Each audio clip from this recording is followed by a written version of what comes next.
Bakunzi ibiganiro vya radio Kazoza FM n'uwundi mwanya wo gusubira kubana namwe mu kwiga ururimi rw'ikidagi. Ikiganiro nkuko muzi camakica hano kuri no samirizi ku munsi wa gatanu igihe cy'isaha 8 kigasubira kandi ku munsi wa gatanu igihe cy'isaha 5 z'ijoro. Nakandi kanyamuneza kugusubira kubana namwe ariko no munsi ntituye kubana n'abigisha twahora duhorana kuno mudufise abigisha bashasha bakaba baje bavuye mu kigo cigisha ururimi rw'ikidagi muri kaminuza y'u Burundi akaba ari Centre Multiculturel Allemand yo mu kigo ca kaminuza y'u Burundi. Rero turi kumwe n'abigisha, turi kumwe n'abaserukiye ico kigo ariko kandi turi kumwe n'ababafata mu mugongo mu bikorwa vya misi yose. Reka mpere iburyo bwanje turi kumwe n'umwigisha azohora twigisha buri munsi muri kino kiganiro Ambassadeur Paul Ndayihereje akaba ari umwigisha w'ururimi rw'ikidagi muri Centre Multiculturel Allemand ko navuze muri kaminuza y'u Burundi. Ndabaha ikaze muri kino kiganiro. Ndakuramukije mumenyesha makuru. Murakoze kanyumpaye nongera ndamutsa n'abakunzi n'abagenzi biyisamiriza yanyu. Murakoze cyane. Ku rundi ruhande turi kumwe na Madame Aline Dusabe akaba yaserukiye ishirahamwe yaza kutubwira ingene tubisoma ariko ni 16 mu gihugu cy'u Burundi ari naryo rifata mu mugongo kino kigo cigisha ururimi rw'ikidagi hariya muri kaminuza y'u Burundi. Namwe turabaha ikaze. Ego murakoze nanje ndabaramukije. Undi turi kumwe ni Madame Colombe Ngabirano we akaba ahagarariye ivyigwa muri ico kigo cigisha ururimi rw'ikidagi hariya muri kaminuza y'u Burundi. Namwe tubaha ikaze. Murakoze ndabaramukije. Muri kino kiganiro ca mbere ale muhigo nije turi kumwe kuri micro kaba ari teka kugira ngo ushobore kwakira bano bashitsi tuzogumana muri kino kiganiro. Muhinga bw'ivyuma ni King Leandre nayo masanamu ni Patrick Nkeramihigo. Mukanya cyo tugaruka neza na neza twinjira mu idonido rya kino kiganiro kitwereka cyangwa kitubwira ingene bikorwa bigiye kubandanya byo kwiga ururimi rw'ikidagi hano kuri radio Kazoza FM. Nkuko nabivuze rero muri kino gice ca mbere ca kino kiganiro reka tuje mu idonido ry'ikigo cigisha ururimi rw'ikidagi muri kaminuza y'u Burundi. Nkuko nabivuze reka duhere kwa Colombe Ngabirano ashinzwe gutunganya ivyigwa chargé des programmes de cours muri ico kigo. Mbega ikigo kuno munsi cigisha ururimi rw'ikidagi novuga mu buryo bwahe mwakira abantu bahe iruhande y'ibindi bikorwa musanze mukora? Ego murakoze. Ikigo cigisha ururimi rw'ikidagi muri Université y'u Burundi cyatanguye gukora mu mwaka wa 2017 gifashwe mu mugongo na Fondation SEZ. Dutangurana abanyeshuri bakeyi 78 harimo abanyeshuri biga muri Université y'u Burundi hakabamwo n'abigisha muri Université y'u Burundi. Ukorera imyaka yagira irakurikira abantu benshi baravyifuje turagura twakira n'abandi batari muri kaminuza y'u Burundi abanyeshure n'abikorera utwabo gushika uyu munsi rero tukaba duharura abantu 1714 bamaze kwiga ururimi rw'ikidagi. Ngira imbere turaza kubandanya tubabwira aho tugejeje kwakira ntitukiri muri Université y'u Burundi gusa turiko turagerageza gukwira mu Burundi bwose. Murakoze. Na chance nebaza ko no muri kino kiganiro ni bumwe mu buryo buzoshobora gufasha guteza imbere ubwo rurimi nkuko mabivuze mu gihugu cyose. Reka ngaruke kuri Madame Dusabe Aline musanzwe muserukira 16 mu gihugu cy'u Burundi. Bavuze yuko ari kimwe mu kigo kandi gifata mu mugongo ikigo cigisha ururimi rw'ikidagi. 16 mu Burundi niki kuba cyangwa batarumva ibikorwa musanze mukora? Ego murakoze. 16 ni kuvuga ni kintu kiri mu kidagi, ni kuvuga c'est une fondation à la coopération au développement de Baden-Württemberg. Ni kuvuga ko ari fondation ifasha mu bijanye n'imigenderanire hamwe n'iterambere. Rikaba rifise imigenderanire biga bita partenariat entre u Burundi na Baden-Württemberg. Baden-Württemberg n'akarere kari mu gihugu c'Ubudagi. Ako karere kakaba mu mwaka uza kazoba kakwije imyaka 40 bakorana muri yo migenderanire partenariat n'u Burundi.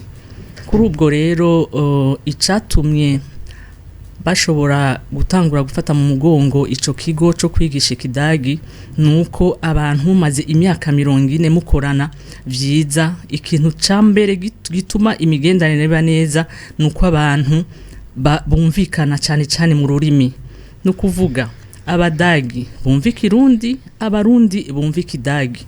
Hama n'intumbero cyane cyane ya mbere yatumye nico kigo gifatwa mu mugongo nuko abanyeshuri benshi bashaka kuja kwiga mu Budagi baragira ingorane yo kuronka biga bita bourse, uko mu Budagi kenshi kugira ngo umuntu uje kwiga kenshi bafata abazi urwo rurimi. Kuri ubwo rero kugira ngo n'abana b'abarundi bashobora kuronka ayo mahigwe, niho baciye batangura kwigisha gufata mu mugongo ico kigo kiri kuri Université y'u Burundi kwigisha urwo rurimi. Ariko si ivyo gusa, kuko abantu musanzwe mufite imigenderanire si iby'amashure gusa, hari ibyo kugenda gutembera mu Budagi bita tourisme, hari abadagi bava mu Budagi baza mu Burundi babasha kumenya kwiga Kirundi, kuko irya centre so kwigisha ikidagi gusa no kwigisha abadagi Kirundi, kugira ngo nibaza mu Burundi bamenye ingene bashobora kuvugana n'abarundi neza bumvikana mu rurimi. Hariho n'ivyo kudandaza, urazi ko isi yabaye ntoyi, hari abadagi baza gukorera mu Burundi ibyo budandaji n'abarundi baja gukorera mu Budagi, hakaba n'abaja kurondera ubuzi uwo sagasesesho rumuri. Abantu bose basigaye baja mu bihugu bitandukanye kurondera ubuzi. Ivyo navyo biri mu zindi ntumbero twabonye ko vyoba vyiza kwico kigo cofatwa mu mugongo kugira ngo iyo migenderanire ibendanye ari mwiza. Si ivyo gusa, murabizi ko n'Ubudagi ikidagi n'ururimi rwa kabiri mu kwisi kubijanye n'ibitabo vya science. Kuri ubwo rero kugira ngo umuntu ashobe kwiga neza avyumva asoma ivyo bitabo vyotuma yungura ubumenyi mu bushakashatsi, urwo rurimi rwari rukenewe ko ashobora kugwiga n'ibindi byinshi. Murakoze cyane. Ambassadeur Paul Ndayihereje muri umwigisha muri ico kigo hariya muri kaminuza y'u Burundi cigisha ururimi rw'ikidagi. Novuga nk'umwigisha uravye umaze gusohora, yavuze maze kwigisha abatari bake, muravye abarundi mbega baritaho urwo rurimi nk'umwigisha, mbega biraborohera kugwiga? Murakoze kuri icyo kibazo mumbajije. Icyambere nyamukuru ushobora uvuga nuko nkuko umufasoni yaserukira ikigo yabishikirije, tugitangura uyu mugambi twari bake, mugabo ngira ngo mwumvise iminsi yagenda niko abantu biyongera. Bisigura rero yuko ubu ahubwo dufise ikibazo c'ukungende twakira abo banyeshuri batari bake, abato n'abakuze, kuko harimo n'abakozi ba leta. Ubu dusigaye dufise ikibazo cyo kwakira cyane cyane n'ibikoresho bijanye n'ibitabo. Tugira amahirwe mugabo abadufata mu mugongo barumva kamo duhora tubatera, ambasade ihora itwumva ikatwishura, gutyo tugashobora rero kwakira dans de meilleures conditions abatugana. Muti bigenda gute? Oya, mvugishije ukuri, ikidagi sururimi rworoshe kwiga, mugabo ngira ko mvuga nemeza nti ereka n'ikirundi burya nticoroshe kwiga. Bisigura rero yuko umuntu aje afise uwo mwanya, iryo shaka nukuri arabimenya n'ikimenyamenya. Madamu arisaje kubishikiriza, hariho abo twaronse batuganye twafashije twakurikiye, ubu bageze ku ntambwe ishimishije. Rero iki no kivuga ndacerekeza kukumbure abo bose babifuza kutugana, ndababwira ntimuze mufisa ku gatima ngo ururimi ruragoye. Nta kintu coroshe mu buzima, n'ururimi nuko. Mugabo twe turagira uko dushobora kose, tubifashijwe n'abadufasha mu mugongo kugira ngo tugerageze gufasha uwo wese atugana. Murakoze cyane. Kono muri kino kigo ino centre ya muri kaminuza y'u Burundi, wavuze yuko mumaze kwagura, mbega ko no munsi abumviriza isamirizi muri uno mugambi novuga dutanguye hagati y'ino centre multiculturellement hamwe na radio Kaza FM bari mu ntara zitandukanye hari abashobora kutazo bumbwa no kwigira ku radio gusa mugabo ni hehe handi bashobora gusanga novuga ibyo musanzwe mukora cyane mu kwigisha ururimi rw'ikidagi. Murakoze. Hambavu izo nyigisho dusanzwe dutanga zo ku mugoroba turafise mu kigo inyigisho zo ku murango z'iminsi yose z'abantu bifuza kwiga ururimi mu mwanya muto arizo twita cours intensif. Tuba dufise imigwi myinshi kubera abari benshi. Hanyuma mu ntara y'Amakamba Nyanzarake turafise cours intensif tukagira n'inyigisho zo ku mugoroba. Turafise Igitega aho bukera haratangura cours intensif mu kigo ca Centre Tirokeha. Hazotangura cours intensif hama mu kwezi kwa mbere abadushigikira babandanije babidufasha turatangura inyigisho zo ku mugoroba. Turafise kuri Fondation yo ngabo mu Maramvya Club d'Allemand y'abana basanzwe barerewe muri b'imfuvyi basanzwe barerewe muri ico kigo. Mu minsi iri imbere mu kwezi kwa mbere turifuza gutangurana na Fondation yo ngabo Ingozi ariho twifuza ko tuzoje dushiraho n'ikindi kigo ku bandi bavyifuza badasanzwe bari muri iyo centre. Turafise ama club ku mashure hariho Lycée Notre Dame de Rohero, hariho École La Clairière, hariho rero n'abantu benshi batwandikiye badusaba ko tuja ku mashure yabo gutanguza ama club d'Allemand.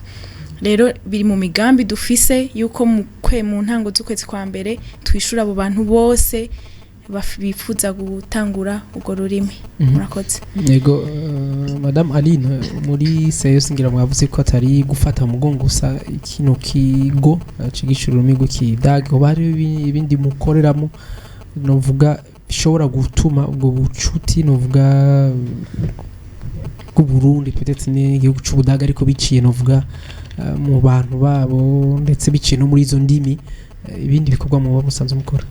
Ego mu ntumbero za SVZ mu Burundi nuko abo abanyagihugu muri Baden-Württemberg bogira ico bakoze hamwe n'abanyagihugu b'abarundi bogira ico bakoze muri bijya bita connection abantu n'abandi kugira ngo bashobore gutuma isi imera neza ku bantu bose.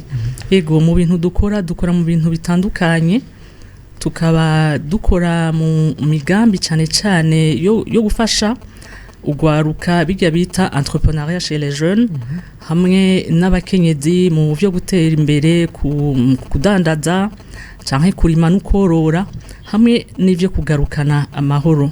Ego Alain dukorana muri ivyo byo kugarukana amahoro bita cohésion sociale et droits de l'homme. Dukorana n'amaradio bashaka hari amaradio atandukanye ngaha dukorana nayo nka radio Bonesha FM, Radio Culture, Maison de la Presse, AFJO, Association de femmes journalistes du Burundi hamwe n'abandi. Ego aho twashaka kubereka ko dukora mu bisata bitandukanye tukaba dufise tukaba dukora aussi no mu bijanye no guteza imbere ubumenyi tukaba dukora na kaminuza y'u Burundi tukaba dufise n'ivyo dukora mu bijanye n'ibidukikije nk'umugambi wa agroforesterie dukora na Fabi ku Université y'u Burundi hamwe n'abakora mu gisata c'ikawa dukorana washaka no mu by'amagara y'abantu na hamwe no guteza imbere ivy'umuziki canke amasinema. Kaba dufise aba partenaire mu by'umuziki na sinema nka Marhaba Festival, Burundi Film Center, Umunyinya dukorana na Patrick Hajayandi n'abandi bakora cyangwa Bujan Sans Tabou n'abandi bakora mu bintu bitandukanye. Aho onye ndashaka kubabwira ko SZ dikora mu bisata bitandukanye cyane mu guteza imbere ugwaruka nk'ibi nabonye muri Kazoza FM mukora mu bijanye no gushigikira ugwaruka batunganiza imigambi iyo nkabya nabonye nasenga mbona handitse ngo to be your own boss nukuvuga entrepreneuriat. Ego dusanzwe dukora ibijyanye n'ibyo mukora namwe. Murakoze cyane. Tugaruke na cyane kubyerekeye ururimi rw'ikidagi. Ambassadeur Paul, benshi bashobora kwibaza ati nko wavuze ati reka tubahumurize, ururimi rushobora kuba rugoye. Nakaye kamuriro novuga mutera kuno munsi abakeneye novuga kwiga ururimi cyane ko mwabivuze ko aranguma canke kumva yuko ururimi borumenya bitera biguhira mu barundi batari bake akamuko batera. Murakoze cyane nyakubahwa mumenyesha makuru. Akamu ni gato mugabo novuga kagororotse. Je nubwira wowe wese afise akanya mbere mbwira n'urya atagafise nakarondera karonke. Hanyuma ejo hirya y'ejo yumvirize ibiganiro tugiye gukorera ngaha, ufise umwanya kurusha mwumvise y'amasantre atandukanye ari bumvirize ibi biganiro, bagende aho bigisha ikidagi, bagende cyane bafise umutima wo kumenya urwo rurimi kandi bikuyemo ikintu c'ubwoba bishizemwe bavuga ngo ururimi ruragoye. Nivyo ndabisubiramwo, ururimi ndigoroshe mugabo akagumye umuntu ashaka agumako. Rero akamonotera cyane en direction des jeunes, mwumvise des perspectives, des ouvertures ziriho mugabo zizoshobora kuguruka igihe batazoba bashobora kuvuga urwo rurimi. Ururimi rero ruzobatuma bashobora kwinjira no gushika batoshitse. Nibashira ubwoba, barondera akanya bakaronke, baze turi kumwe tugerageze kora ukuntu kwiga urwo rurimi mu ntumbero nk'uko mugenzanje yabivuze hariya yo gusanasana, gukomeza ubugenderanire bwiza biri hagati y'igihugu cyacu Burundi n'igihugu cy'Ubudagi biciye mu kumenya no kwiga ururimi rwawe. Imbere kungira ngo mu minota isigaye cyo tuba akajyo mukatubwira ingene muzogenda mutwigisha mbere mukanaducishiriza ko n'inyigisho ntonya, mbega ubuhinga mukoresha kugira ngo bariko baratwumviriza bumve ko atari bwabone ko yabivuze twatubwo gutonda mu ishure. Hari abashobora kuvuga ati twe turonsa kandi turashobora guca ku buhinga ngurukana bumenyi. Hoba hari ubuhinga butandukanye mukoresha kugira ngo umuntu ashobore koroherwa mu kumenya ururimi rw'ikidagi? Kuri icyo kibazo novuga nti duhiriwe duhishije uko turafatwa mu mugongo n'aba partenaire batandukanye bakaduha ibyo dukoresha. Rero iyo turiko turigisha turafise ibitabo dukoresha, turafise amasede dukoresha, turafise amaudio dukoresha, kandi ivyo bitabo dukoresha bikaba vyubatswe na bene ururimi aribo badagi. Hariho une institution sur le plan culturel extrêmement importante yitwa Goethe Institute, niyo en réalité igirizo programme. Twebwe rero twisunga programme, barategura sono le thème ingene icigwa cose kibwirizwa canke cabwirizwa kugenda. Ivyo rero biradufasha gose kuko urumva niyo baheza ngaha bazogenda kubandanya mu Budagi. Irifupa ko vyitwa ko ari umwanya bataye, oya ivyo bize ngaha bashobora kuvyubakira kubashitsa hariya, arababandanya amashuri bakabandanya amashuri batafise ikibazo, arabaja gukora bagakora badafise ikibazo cyo kuvugana naho basangiye imirimo. Nuko dusigaje iminota igera kuri 6. Muri minota 6 sinzi ko ngira ngo mwigisha nabonye agendana n'ibikoresho byose bimuranga. Sinzi ko ushobora ngira ko ariko baradukurikira, bashobora kutwumviriza, bashobora kumva novuga dukenya muto novuga wogenda utubwira cyane byibanze cyangwa ibyo ushobora kudutegurira, ikanaba ariko baratubona baciye ku masanamu nabo nyene bagashobora kubibona. Ego murakoze mugabo mpaye igikorwa kitoroshe.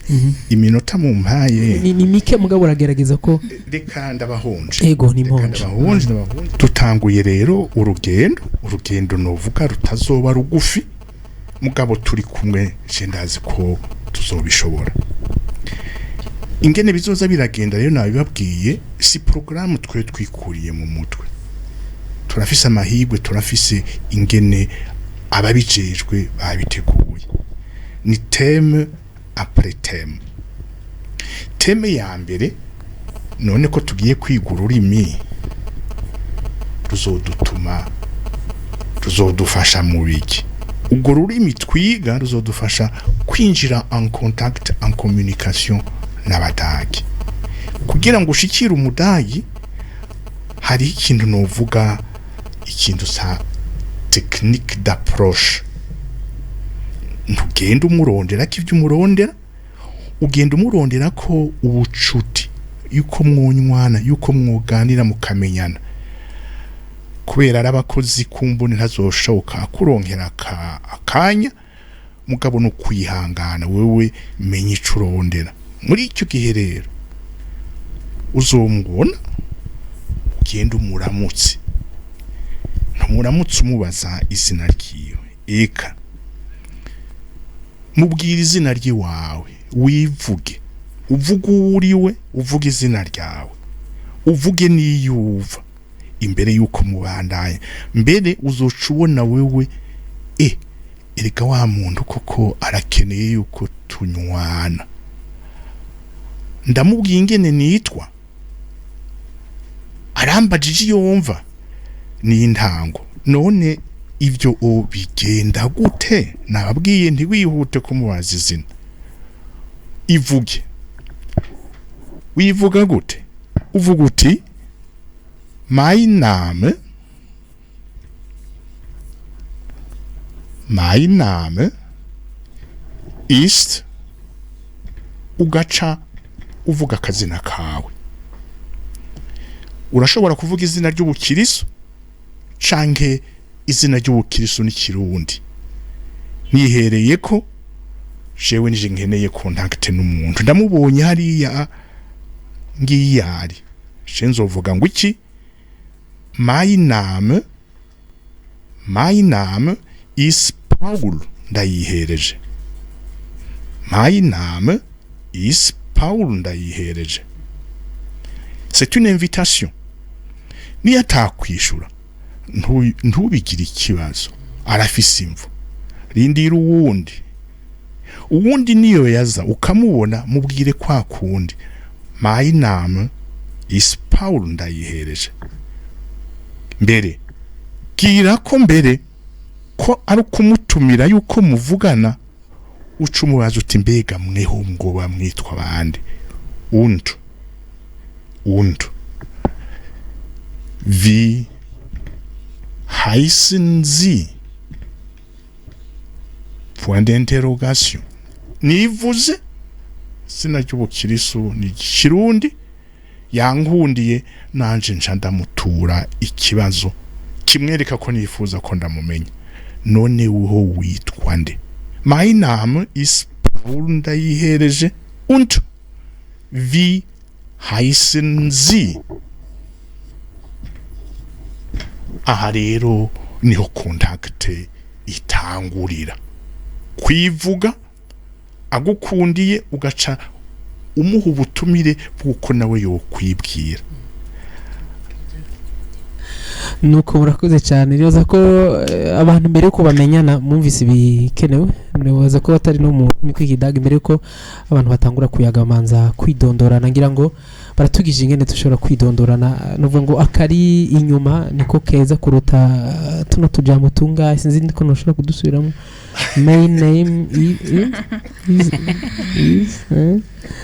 ariko nzogerageza naje mbu umunyeshuri. Nuko igice ca mbere katugarukirize hano, ndabona ko umwanya usa n'urangiye, ariko mwavyumvise ko tugiye kubandanya koko twiga dushimangira ururimi rw'Ikidagi kuva ku ntango. Hakenewe kugira ngo kuko mwavyumvise umurundi hamwe n'umudagi babonanye bashobore kuyaga bumvikana cyane cyane, ariko bishobore kubashikana no kwiterambere rishikana umwe wese ku byo yipfuza gushika ko, cyane cyane biciye muri byo kwiteza imbere, guhanahana ibidana cyangwa guhanahana imico.